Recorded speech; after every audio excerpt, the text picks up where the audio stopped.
അസ്സലാമു അലൈക്കും വറഹ്മത്തുള്ളാഹി. അഹ്നഫ് ഇബ്നു ഖൈസിനോട് ഒരാൾ ചോദിച്ചു, താങ്കൾക്ക് വളരെ പ്രായമായല്ലോ, ശരീരം പറ്റെ ക്ഷീണിച്ചു, എന്നിട്ട് നോമ്പ് ഒഴിവാക്കാത്തത് എന്താണ്? അദ്ദേഹം പറഞ്ഞു, സഹോദര, ദീർഘമായ ഒരു യാത്രയ്ക്ക് വേണ്ടിയാണ് ഞാൻ തയ്യാറെടുത്തുകൊണ്ടിരിക്കുന്നത്. ദൈവകൽപ്പനകൾ അനുസരിക്കുന്നതിൽ പ്രയാസം സഹിക്കുന്നതാണല്ലോ അവൻ്റെ ശിക്ഷ സഹിക്കുന്നതിനേക്കാൾ എളുപ്പം. അതുകൊണ്ട് പ്രയാസം അനുഭവിച്ചുകൊണ്ട് ഞാൻ നോമ്പെടുക്കുന്നു.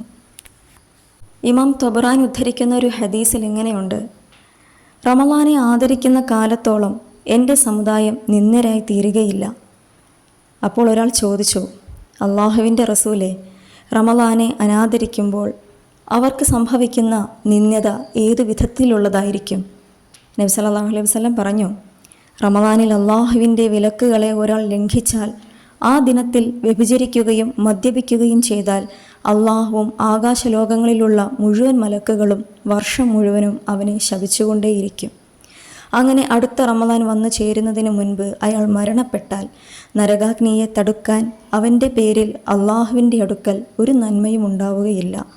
അതുകൊണ്ട് നിങ്ങൾ റമളാനെ യഥാവിധി സൂക്ഷിക്കുക.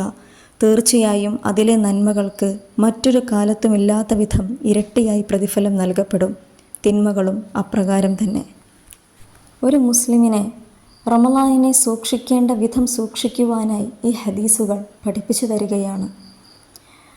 ഈ സൂക്ഷ്മത ജീവിതത്തിലുടനീളം പാലിച്ചു പോകേണ്ടത് ഒരു വിശ്വാസിയുടെ കർത്തവ്യവുമാണ്. അതിലേക്ക് എത്തിച്ചേരാനുള്ള മാർഗം അതിൽ നിലനിൽക്കുക എന്നുള്ളത് തന്നെയാണ്.